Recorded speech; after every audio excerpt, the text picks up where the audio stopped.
Leitura do livro Akhenaton, A Revolução Espiritual do Antigo Egito, de Roger Bottin Paranhos, obra mediúnica orientada pelos espíritos Hermes e Radamés, 4ª edição, 2006, Editora do Conhecimento. Capítulo 4. Primeiro encontro com a realeza. Na noite seguinte, vesti um longo saiote branco preso na cintura por uma faixa listrada em azul e dourado, cujas pontas desciam até a altura dos joelhos. Em torno do pescoço, prendi um belo colar de flores e pedras que cobria todo o meu peito e os ombros. Esse tipo de colar era muito comum naquela época e fazia às vezes de adereço e também de manto para cobrir os ombros. Nos pulsos coloquei 2 braceletes de ouro, que recebi de presente do meu nobre orientador Ramoses. Entrei na liteira à disposição dos sacerdotes de Osíris e solicitei aos carregadores que me levassem até o templo de Ísis, a algumas centenas de metros de onde estávamos. Eu ia buscar Ísis para a recepção no palácio do faraó. Minhas mãos suavam de nervosismo, tanto pelo encontro com o grande líder da nação egípcia, como por rever aquela que encantou meu coração.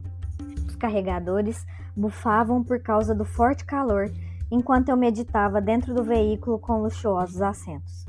As incríveis transformações ocorridas em minha vida ainda me causavam enorme surpresa.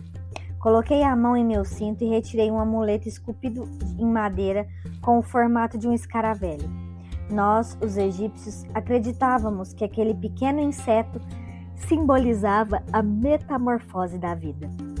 Ele era muito utilizado nos funerais, pois o morto estava entrando em uma outra vida e, portanto, sofrendo uma grande metamorfose. Apesar de não ser exatamente o meu caso, encontrava uma fantástica similaridade. Eu não estava morrendo para a vida medíocre que levava para ingressar no paraíso? Logo chegamos ao templo. Ísis, sempre pontual, já aguardava minha chegada. Seu pai havia nos avisado que iria mais cedo para o Palácio Real a pedido do faraó. Ao primeiro olhar daqueles lindos olhos verdes, meu corpo estremeceu. Eu a amava e ela me correspondia em plena intensidade. Naquela noite, Ísis vestia um vestido justo de linho branco que acentuava a beleza de seus seios e a impecável cintura. Em seus pés, delicadas sandálias com tiras brancas enlaçava seus tornozelos, estendendo-se até os joelhos e realçando a beleza de suas pernas morenas. Um colar de flores e pedras, semelhante ao meu, adornava seu pescoço e os ombros. Seus cabelos estavam trançados e ornados com uma bela tiara de flores perfumadas. Eu beijei suas mãos e a convidei a sentar-se ao meu lado. Os carregadores, enxugando a testa e a cabeça com suas túnicas por causa do calor insuportável daquela noite, reergueram a liteira e nos conduziram até um cais na margem do Nilo, onde uma barca real nos aguardava para o transporte até o palácio. Sentamo-nos enquanto os remadores apenas utilizavam seus remos como leme, seguindo a correnteza do rio sagrado. A noite de lua cheia estava belíssima. Iniciava-se naquela semana a estação da cheia do Nilo. O rio estava começando a inundar as terras ribeirinhas, trazendo o limo fertilizante que dava abundância à terra de Queme. Não me cansarei de dizer, o Egito era uma terra deslumbrante há 3.000 anos. A beleza do duplo país era incomparável, e a vida em Tebas coroava aquele paraíso. Tanto o clima como as belezas naturais, aliados à abundância de riquezas e monumentos riquíssimos em harmonia e magnitude, faziam do Egito o paraíso na terra. Ao cair da noite, a cidade iluminada pelos archotes, agitada pelo burburinho das pessoas caminhando nas ruas ou apreciando a paisagem rodeada de sicômoros à beira do Nilo, envolvia-nos em uma mística que fazia-nos amar a vida de uma forma única. Até mesmo a plebe, os escravos e os povos conquistados amavam o Egito, por tudo de bom que o país oferecia aos seus filhos e aos estrangeiros. No reinado de Amenófis III, um diplomata por natureza, os povos estrangeiros foram tratados com imenso respeito. Até mesmo aqueles que eram subjugados e deviam impostos ao Egito eram tratados respeitosamente. A esposa do faraó, Ti, era filha de um rei de Mitane, o que quebrava a tradição de o faraó casar-se sempre com suas irmãs, para não conspurcar a linhagem real. Esse era um gesto pelo qual os mitanianos não cansavam de se gabar como uma grande honra, pois com isso sua raça passou a fazer parte da família real do país mais poderoso do mundo. A viagem foi rápida, pois a correnteza do Nilo estava acelerada por causa do período de inundação. Ao chegarmos na Casa Dourada, fiquei impressionado com a beleza arquitetônica do átrio de entrada. Eu estranhei o silêncio e disse a Izzy: acredito que chegamos muito cedo. Não vejo os demais convidados? Radamés, não haverá uma grande recepção aqui hoje, e sim uma ceia íntima com alguns representantes mais chegados ao rei. Eu me senti deslocado, pois acreditei que haveria diversas pessoas e, portanto, não seria notado em meio à multidão. Mas se era um jantar íntimo, o que eu estava fazendo ali? Hoje irás conhecer a família real e inteirar-se dos planos do faraó para evitar o assustador crescimento do culto a Amon. O grande Amenófis III, que os deuses o protejam, irá debater com seus convidados medidas para impulsionar o deus Atom, com o objetivo de diminuir a influência dos sacerdotes de Amon, que mais procuram o interesse material do que o contato espiritual com o mundo maior, revelou Izzy. Eu já tinha ouvido falar daquele deus, pouco conhecido, chamado Atom, que significa o disco solar. Era uma variação do deus Ra, o Sol. Representava mais a sua ação através dos raios solares do que o astro-rei em si. Atom era o deus Ra durante o sol poente. Ele simbolizava também a sabedoria e era chamado de o completo, pois a exemplo da vida era o final do ciclo diário do sol. Assim como em sua existência, o homem torna-se sábio no final do ciclo da vida. Atom era um deus cultuado na cidade de Heliópolis, onde grandes sacerdotes dominavam o conhecimento espiritual com imensa profundidade. Em resumo, Amon era o padroeiro de Tebas, um deus cuja influência crescia a cada dia em todo o país. Esse agigantamento de poder estava ameaçando a casa real, pois eram constantes as insinuações e tentativas de influenciar as decisões reais por parte dos sacerdotes da cabeça raspada. Aliás, não era só a cabeça que eles raspavam, mas todos os pelos do corpo. Mantinham os corpos sem pelo, mas a alma cheia de máculas. Hipocrisia que só encontramos semelhante na igreja cristã da Idade Média. Em virtude do crescimento do poder desta casta sacerdotal, o faraó procurava engrandecer um outro deus para que os sacerdotes de Amon perdessem poder político e religioso no duplo país. No saguão de entrada, encontramos uma jovem que nos convidou a acompanhá-la. Era Sit Amon, segunda filha do faraó, menina encantadora, mas muito mimada. Ela tinha cabelos da cor castanha e pele clara, assim como a mãe, traços típicos do povo de Mitane. Enquanto a seguíamos, fiquei maravilhado, observando os frescos gravados nas paredes e as lindas pinturas do piso do palácio. O chão possuía gravuras tão belas que fiquei constrangido de pisar sobre aquelas obras de arte. Portas de cedro foram abertas e adentramos na sala de recepção do palácio. Havia mais ou menos 15 pessoas sentadas em confortáveis banquetas, em derredor do faraó e sua esposa que estavam nos tronos reais. O faraó me impressionou. Ele estava muito mais gordo do que quando o vi anos antes, na grande procissão anual de Amon. Seu rosto parecia cansado. Ele estava realmente muito abatido, ao contrário de sua esposa, que tinha os olhos vivos como os de uma serpente. Ela acompanhava as palavras de todos com impressionante atenção e astúcia. Ramoses, que estava próximo ao faraó, pediu licença para anunciar nossa chegada. Naquele instante, ele apresentou-me a todos os presentes. Ajoelhei-me perante o faraó e sua esposa e desejei-lhes vida longa conforme o protocolo real. Todos deram pouca importância às minhas palavras e logo voltaram para o tema que discutiam. A grande esposa real Ti desejava construir um lago a alguns metros do Nilo para inaugurar o seu novo barco real. Era um desejo um tanto insólito, mas a rainha justificava-se.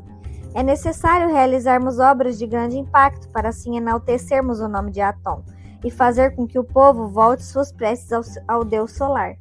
O faraó meneava a cabeça e dizia: onde eu estava com a cabeça quando ergui o maior templo do Egito para Amon e Mute? Essa obra tornou o Deus obscuro muito poderoso aos olhos do povo. Agora temos que enfraquecê-lo, pois Ptamoses, o sumo sacerdote de Amon, está tornando-se a cada dia mais ousado. Antes eram apenas insinuações, agora ele ameaça derrubar nossa dinastia, caso não atendamos sua sede de poder e de riqueza. Ti esperou o marido concluir, voltou os olhos para os presentes e continuou empolgada. É necessário darmos total atenção a Atom. Por esse motivo, iremos construir o grande lago. E no dia da inauguração, aos olhos do povo, irei inaugurar também o meu novo barco real, que será batizado com o nome Atom Brilha. Isso irá demonstrar que a família real é devota a Atom. Um rapaz belo e forte, com insígnias reais, levantou-se e disse com os olhos brilhantes e com o ímpeto de exterminar os sacerdotes rivais: bravo, minha mãe! Devemos seguir por este caminho. E digo-vos mais, meus amigos, assim que meu pai, o divino filho de Horus, encerrar sua missão neste mundo, conduzindo o Alto e o Baixo Egito, eu assumirei e concluirei o trabalho realizado pelo maior soberano da terra de Queme, colocando Atom acima de todos os deuses do Egito. Não podemos nos curvar a esses hipócritas de Amon, afinal, o faraó é um deus encarnado e não deve submeter-se a esses ímpios miseráveis, cães sem dono. Aquele era Tutmés, o primogênito do faraó e seu preferido. Desde criança havia sido instruído nas artes de guerra, adquirindo um belo físico e um porte nobre. Ele também estudou no templo de Amon para adquirir o conhecimento espiritual, mas foi sob a instrução dos sacerdotes de Heliópolis que percebeu que o templo de Amon era uma grande fraude e um antro de corrupção. Durante os estudos de Heliópolis, Tutmés aprofundou-se em um espírito religioso verdadeiro através dos deuses Haharati, Ra, o Horus do horizonte, representado como um homem com cabeça de falcão, usando um saiote real. Atom era uma nova personificação do deus Sol, onde o disco solar substituía a imagem do falcão. Era uma forma mais simples de culto ao Sol. Haja vista o falcão que representava Ra ser de pouco significado para as classes inferiores do Egito e os povos estrangeiros que Amenófis III desejava arrebanhar para sua crença. O deus Haharaft era um deus elitista, já com a metamorfose para Atom, pretendia-se um culto solar com bases populares. Amenófis, então, compreendendo que o filho não possuía mais equilíbrio emocional para suportar a hipocrisia dos padres de Amon, transferiu-o para Mênfis, na qualidade de sumo sacerdote da cidade, que era a segunda capital do Egito. Uma manobra inteligente que não causou maiores suspeitas no clero de Amon. O rapaz, com desenvoltura e grande ambição pelo trono, realizava todos os protocolos reais destinados ao príncipe herdeiro. Isso orgulhava muito seus pais. Já naquela época, o faraó andava muito doente e abatido. A alimentação à base de pão moído na pedra tinha desgastado seus dentes, expondo-os às cáries. Os médicos egípcios eram hábeis em medicina clínica e cirúrgica, mas não possuíam grandes conhecimentos em odontologia. A solução comum era a extração dos dentes. Mas como isso era muito doloroso e antiestético, o faraó relutava em permitir a retirada de seus incisivos direitos inferiores e o canino superior direito, que estavam estragados. Os médicos reais do faraó resolveram então aplicar uma pasta à base de ópio para amenizar as dores dentárias de Amenófis. Pude perceber várias vezes, durante aquela noite, que ele retirava do cinto uma caixinha com uma pasta e esfregava nas gengivas. Depois tomava vários copos de vinho. Em seguida, o chefe da cozinha anunciou que o banquete estava servido. O prato principal era ganso com cebolas. Diga-se de passagem que esse sempre foi o meu prato preferido em toda aquela minha encarnação. era uma comida típica da cidade de Tebas, pois os egípcios adoravam a carne de aves, principalmente gansos, patos e fazões. A caça desses animais era uma grande fonte de renda, assim como a pesca e um passatempo comum por parte da nobreza, que ao passear com seus barcos pelo Nilo, realizava caçadas com lanças e arco e flechas. Ao nos dirigirmos à mesa, o faraó disse-nos encerrando a conversa: então fica assim decidido, iremos construir o lago e também realizar a minha festa de revitalização real, festa sede, em Soleb, na Núbia, fora das terras do Egito. Assim, estenderemos a nossa cultura para os povos conquistados e diminuiremos o poder dos sacerdotes de Tebas. Lá, erigiremos um templo a Atom. O faraó olhou para um homem pequeno com as mãos calejadas e disse-lhe: Amenhotep, filho de Apu, o grande arquiteto, ficarás incumbido desta tarefa. O baixinho concordou com a cabeça silenciosamente e retirou-se como se aquela atividade devesse ser iniciada imediatamente. Encerrada a reunião, nos sentamos à mesa e apreciamos um bom vinho da casa real e o apetitoso prato. Em meio à ceia surgiu correndo pela sala de jantar um menino com traços únicos, já entrando na adolescência. Seu rosto era alongado, com olhos estreitos e oblíquos, semelhantes ao perfil asiático, provavelmente herança de sua mãe. Seu pescoço era comprido, bem diferente do de seu pai, que parecia não possuir pescoço, tal a proximidade da cabeça em relação aos ombros. O jovem tinha pele clara, e o que mais me impressionou naquele instante foi a visão paranormal que tive pela primeira vez em toda aquela existência. O menino estava envolto em uma luz dourada belíssima, parecia um sol radiante, como ele mesmo viria a se autoproclamar alguns anos após, o filho do sol. Além disso, havia um homem com barbas longas atrás do rapaz, sorrindo e dizendo, olhando-me nos olhos: eis o emissário do grande espírito. Aquela cena deixou-me extasiado. O garoto olhou-me sorridente e cumprimentou-me dizendo: deve ser Radamés. Eu concordei, com os olhos vidrados naquela adorável criatura, que ao contrário do que diziam, era bela e atraente. Só que diferente, apenas possuía traços incomuns para os homens da época. Ele era esguio e possuía um corpo nada atlético. Também detestava os jogos de guerra e, segundo sua mãe, era comum inventar dores de cabeça e indisposição quando devia acompanhar o irmão nos exercícios da família real. O segundo filho do faraó possuía traços típicos de alguma síndrome genética, mas eram quase imperceptíveis. Mas aos olhos do vaidoso povo egípcio, que via mais beleza nos padrões estéticos vigentes do que nos valores da alma, o menino era tratado como fraco e doente. O faraó repreendeu seu segundo filho varão, que tinha o seu nome, Amenófis, pelo atraso ao jantar. Olhou-o com desdém e voltou-se a conversar com seu preferido, Tutmés. Foi-me possível observar os olhos do faraó voltados para as mãos do filho no copo de suco que ele tomava afoito. Os dedos do jovem eram longos e finos, bem diferente do biotipo egípcio. Eu sempre adorei analisar o perfil psicológico das pessoas e percebi que aquela atitude de indiferença e de total preferência por Tutmés não afetava aquela criatura de personalidade ímpar, que apesar de possuir traços exóticos, tinha em seu rosto uma luz envolvente, cativante, uma beleza incompreensível para aqueles que não enxergam além das formas físicas. Após a ceia, concentrei minhas atenções naquele menino, ao ponto de me esquecer completamente da adorada noiva. O rapaz, sentindo minha curiosidade, sentou-se junto a mim.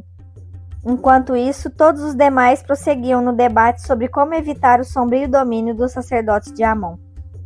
A família real encontrava-se no amplo salão de recepções, enquanto eu e o jovem Amenófis subimos ao terraço para apreciar a beleza do luar e da enchente do Nilo. O menino então disse: vê, meu pai agora está no mundo oculto, mas não esquece de nós, iluminando a lua que, através de seu reflexo, traz-nos a vida e possibilita-nos enxergar nas trevas da noite. Intrigado com a crença da família real sobre o deus Atom, perguntei: meu menino, quem é Atom ao teu ver?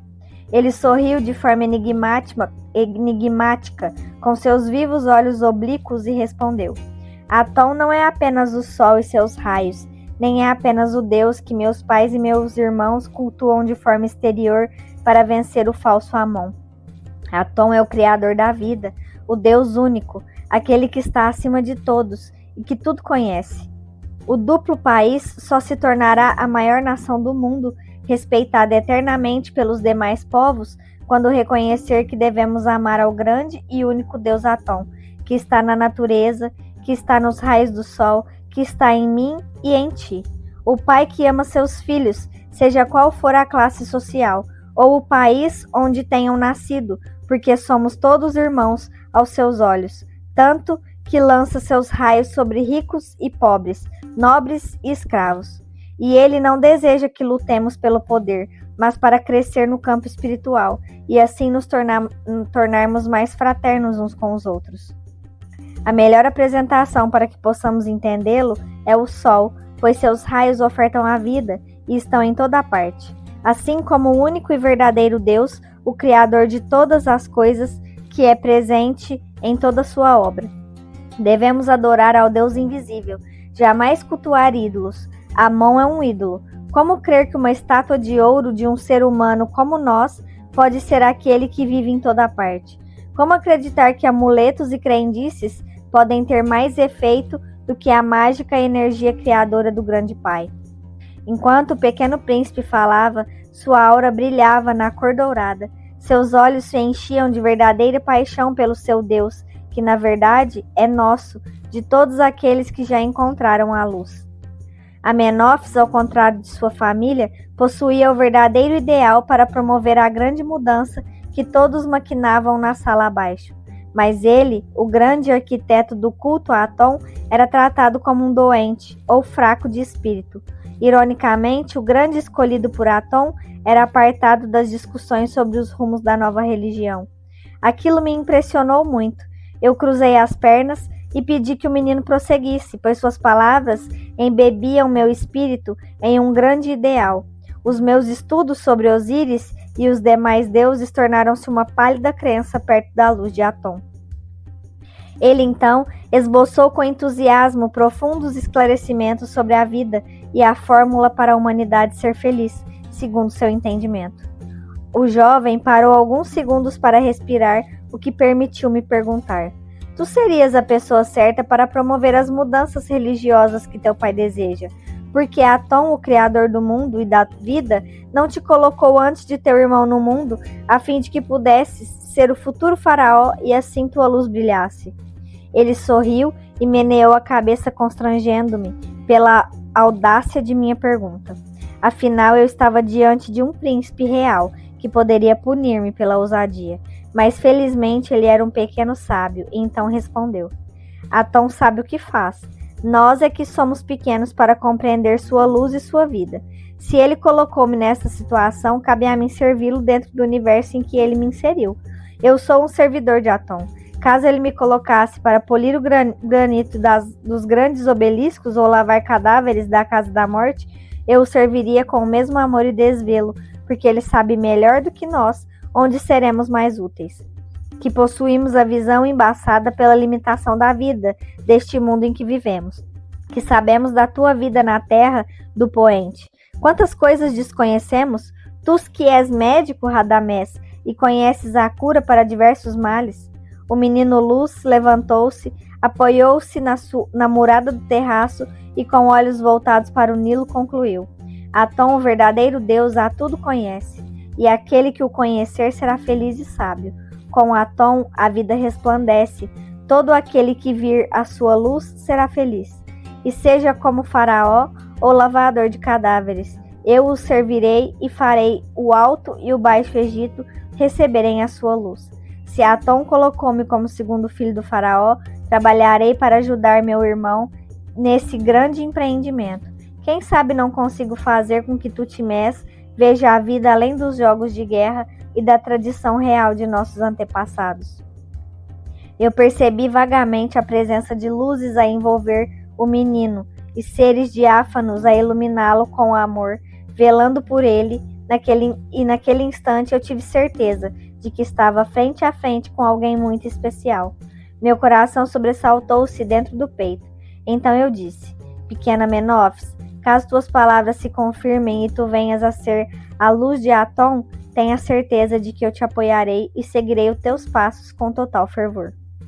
Ele abraçou-me de forma espontânea, envolveu-me em sua agradável aura e afirmou sorrindo: eu sei disso, Radamés. Atom assim escreveu nas estrelas. Cabe a ti cumprir os desígnios do Deus único. Eu fiquei olhando para o menino, admirado com a sua convicção e a certeza de suas palavras. Nem percebi quando Izzy aproximou-se de nós e convidou-nos a assistir uma pequena apresentação das dançarinas do templo de Ísis. Nós descemos as escadas e nos sentamos. Eu e Izzy ficamos numa poltrona ao lado de um homem magro, com olhos de raposa, que estava sempre junto ao faraó e se chamava Aie. Ao olhar para aquele homem, a minha alma se angustiou. Senti uma grande depressão, como se o meu espírito inconscientemente previsse o futuro que nos aguardava. Já ao lado do pequeno Amenófis, sentia-me feliz e iluminado.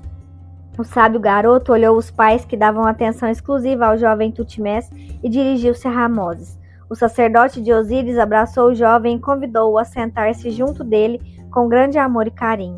O pequeno príncipe deitou a cabeça no ombro do meu futuro sogro e apreciou a dança até o sono envolvê-lo. Eu não tirava os olhos do menino, que me havia impressionado com suas palavras de uma forma única. Enquanto isso, aquela alma iluminada dormia o sono dos anjos. Pelo seu semblante, parecia que ele estava em espírito junto ao seu deus Atom. Izzy chamava minha atenção para a beleza dos movimentos das suas colegas do templo, mas nada fazia meus olhos abandonarem o menino. Somente quando Izzy foi tocar uma harpa de 21 cordas é que abandonei meus pensamentos para apreciar aquela bela mulher, aquela grande alma. É raro unir-se a beleza física à beleza espiritual em nosso mundo de precária evolução espiritual. Izzy era um desses raríssimos casos. Ela foi minha esposa e me amou intensamente. Um amor tão grande que não o compreendi naquela época em sua totalidade. Ao vê-la tocando, imaginei estar enlouquecendo, mas uma vez me perguntava: será que eu mereço tanta alegria? As palavras sobre o Deus único do pequeno príncipe, a oportunidade de casar-me com aquela bela e maravilhosa mulher, minha mente viajava em plena felicidade. A melodia dos sons harmoniosos que Izzy extraía das cordas, os seus olhares de relance procurando os meus olhos para ver se a música me agradava, tudo era mágico, tudo era maravilhoso. A noite encerrou-se com grande alegria para mim. Os convidados retiraram-se e o faraó, passando a pasta de ópio nos dentes, despediu-se de todos com um gesto. Durante o retorno pelo Nilo, eu disse a Ramoses: eu fiquei impressionado com a sabedoria do segundo filho do faraó. Pelo que vi, tu estás instruindo o menino com novos e revolucionários ensinamentos.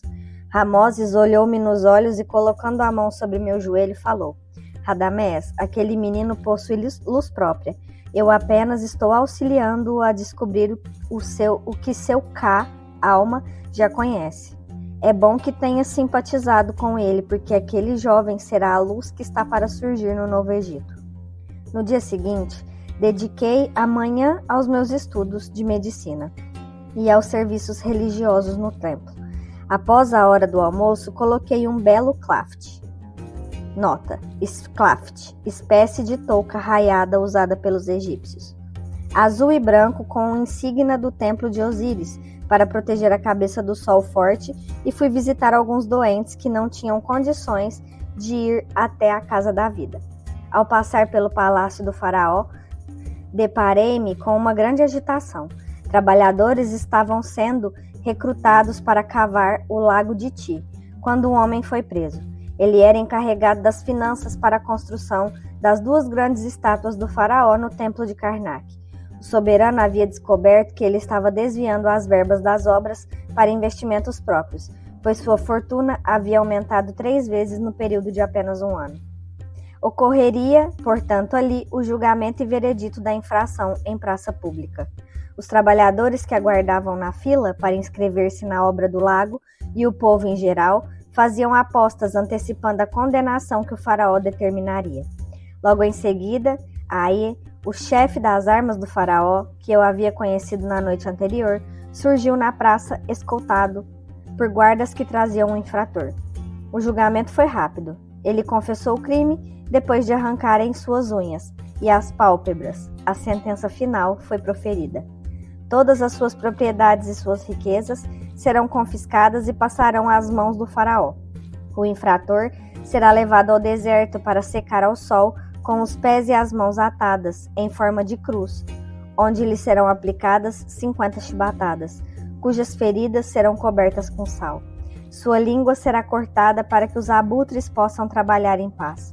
Sua esposa terá os mamilos arrancados para que nunca mais possa amamentar filhos, e os polegares das mãos e dos pés cortados para quem a vir ao longe saiba que foi mulher de um ladrão. Seus filhos serão vendidos como escravos e os nomes de todos da família serão apagados, a fim de que não sejam lembrados por toda a eternidade.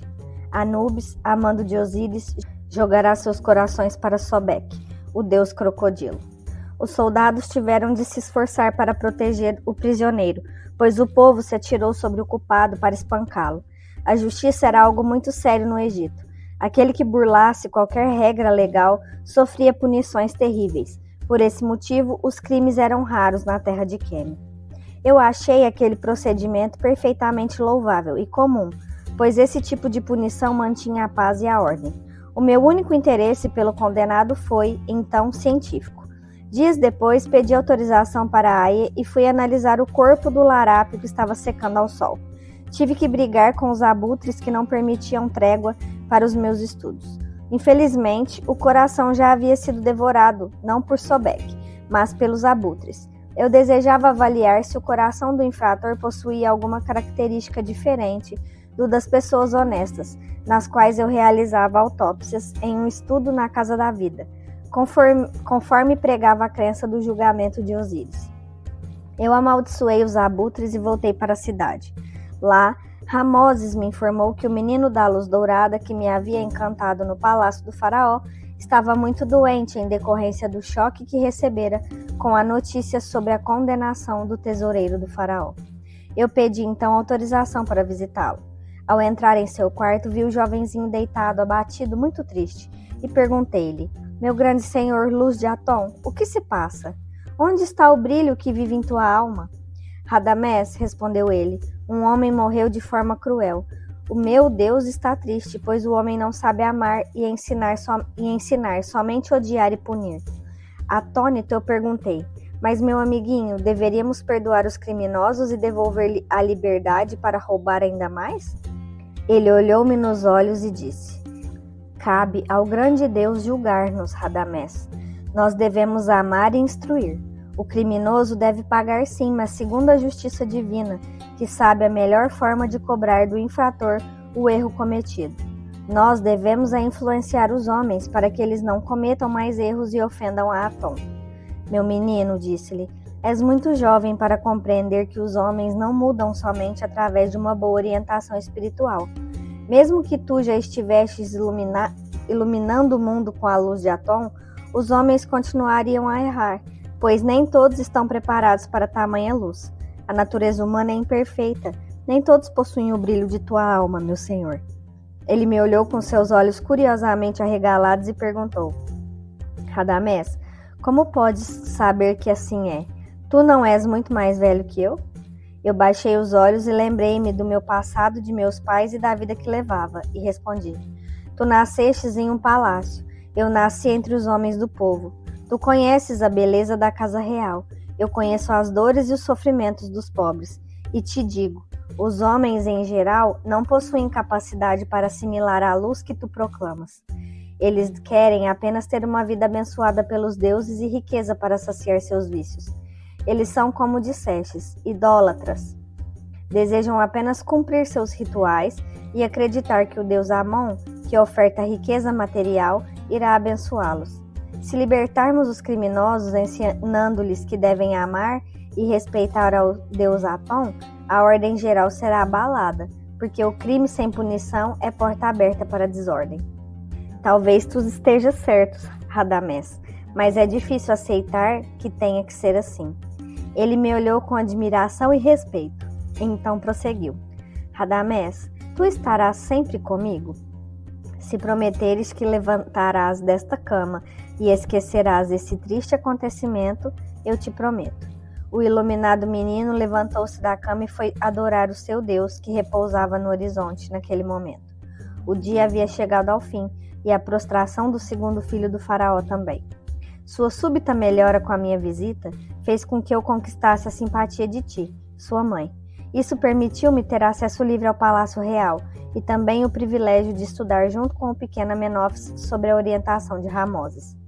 Mas as aulas foram breves. Em poucos meses, a família real deslocou-se para Soleb, na Núbia, onde o faraó iria realizar a sua festa, sede.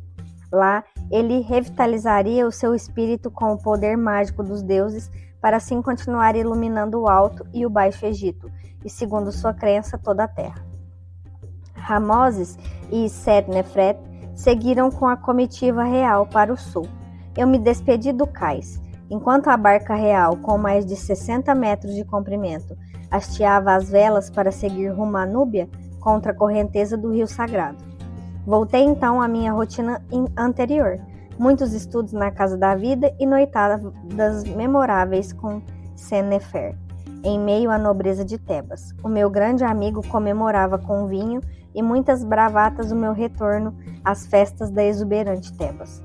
Apesar de ser um procedimento de nenhum valor para a minha evolução espiritual, aquele período foi de grande tranquilidade e felicidade para mim.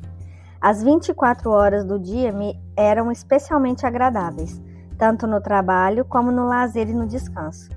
Não havia preocupações, apenas uma relação de troca pura de energias e conhecimento entre os médicos, o contato edificante com os pacientes e a despreocupada conversa de final de tarde nos bares tebanos. Durante aquelas longas semanas conheci Quermosa, uma linda hebreia, de pele clara e cabelos negros. Por causa da minha postura de noivo inseduzível, as mulheres da sociedade aguçavam suas fantasias em relação a mim. Além do mais, era noivo da bela Isis e Seth-Nefret. Portanto, além da minha beleza pessoal, eu deveria possuir o encanto único para conquistar o amor daquela que era considerada uma das mais belas egípcias da época. Quermosa era persuasiva e determinada. Ela tinha colocado na cabeça que iria me conquistar a qualquer preço. No início eu achava graça de sua vontade ferrenha e determinada, mas com o tempo fui me preocupando com a sua obsessão em relação a mim. Pouco a pouco fui me afastando para evitar maiores problemas, quando minha noiva retornasse, e também para evitar as insinuações sobre um possível romance entre nós, que certamente não existia. Por diversos dias evitei comparecer às festas sociais de nosso grupo de amigos. Pedi para Sennefer comunicar aos nossos companheiros minhas desculpas por declinar os convites em razão dos estudos inadiáveis que eu deveria realizar na Casa da Vida, sob a orientação dos sacerdotes mais graduados que se impressionavam com a minha vocação para a medicina clínica. E isso não deixava de ser verdade. Eu havia recebido o convite para participar de um grupo de estudos que realizava encantamentos mágicos, com o objetivo de desfazer energias astrais negativas geradas por espíritos obsessores. Muitos dos problemas mentais que os médicos tradicionais tratavam com a trepanação do cérebro poderiam ser tratados apenas com encantamento ou preces que desvinculavam o espírito obsessor de sua vítima. Em alguns casos, conseguimos realizar até mesmo a materialização de um desses espíritos malignos. Ele se apresentou com cabeça de crocodilo, dizendo ser o próprio Sobek, o deus crocodilo, e desejava comer o coração de sua vítima, que jamais deveria ser aprovado no tribunal de Osíris. Na verdade, aquele era o espírito de um homem que havia sido assassinado pelo nosso paciente e reclamava sua vingança através das crenças egípcias. Em resumo, apenas mais um caso de obsessão espiritual tão rotineiro como o nascer do sol, mas tão pouco conhecido pela humanidade durante os séculos pela sua falta de maturidade espiritual. Caso não fosse o meu espírito curioso e ávido de conhecimento pela medicina e o mundo oculto, eu teria fraquejado. ao assédio de Quermosa, que chegou a procurar-me na casa da vida em determinada manhã, quando eu atendia a fila de pacientes pobres que buscavam socorro médico na escola de medicina do templo. Ela chamou-me a um canto, ameaçando-me com um escândalo caso eu não atendesse.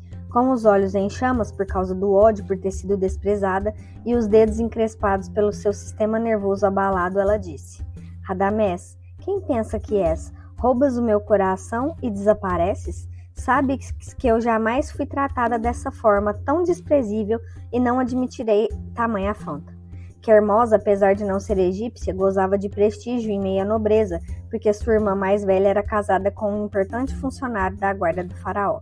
Eu, então, apenas respondi: Quermosa, sabes desde o início que sou noivo de Sete-Nefret. Por que alimentas esperanças sem fundamento? Em nenhum momento me insinuei a ti. Considero-me livre de qualquer compromisso ou responsabilidade em relação ao sentimento que nutres por mim. Ela jogou-me no rosto os vestidos que havia comprado no comércio local e socou meu peito enraivecida. Eu a segurei em meus braços e disse com voz autoritária: Controla-te, mulher. Onde pensas que estás? Aqui é um lugar de silêncio e respeito.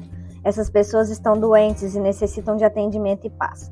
Vai cuidar das tuas futilidades e deixa-me trabalhar. Minhas palavras feriram ainda mais aquele coração selvagem. Se eu pudesse imaginar naquela época a lei inexorável da reencarnação do espírito, e se eu conhecesse os elos que me ligavam a Quermosa, teria tido com certeza outro comportamento. Mas a minha mente imatura pensava somente em uma forma de me livrar daquela mulher, que apesar de bela, era estranhamente obsessiva e perigosa. Ela mirou-me nos olhos e disse com fogo no olhar algumas palavras que eu deveria ter prestado mais atenção. Caso soubesse contornar tais problemas, meu destino teria sido diferente. Ouve, Radamés, agora me desprezas, mas ainda serás meu esposo, e se não for assim, desgraçarei a tua vida. Pode não ser agora, pode demorar 10 anos, mas serás meu marido. Ela me empurrou e saiu correndo pela porta lateral da casa da vida. Naquele instante, eu apenas me envaideci com o poder avassalador de minha beleza sobre os corações femininos. Antes eu tivesse procurado ouvir aquela alma inquieta e procurado auxiliá-la com as palavras fraternas. Antes eu a tivesse tratado como uma irmã, como realmente todos somos, filhos de um único pai, Atom.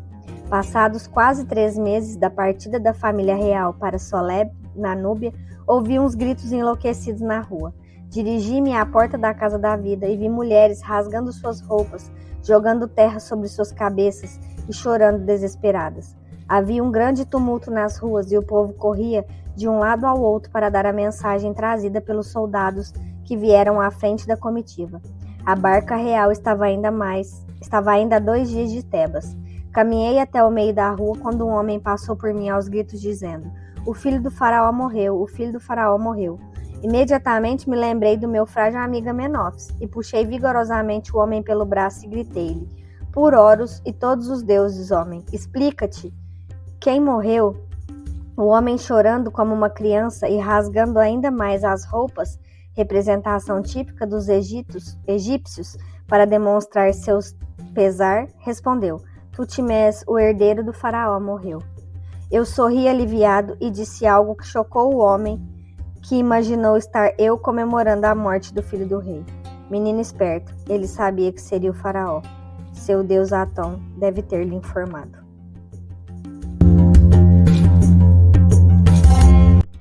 Finalizamos mais um capítulo com a graça de Deus e do Mestre Jesus. Nos vemos no próximo capítulo. Abraços de luz.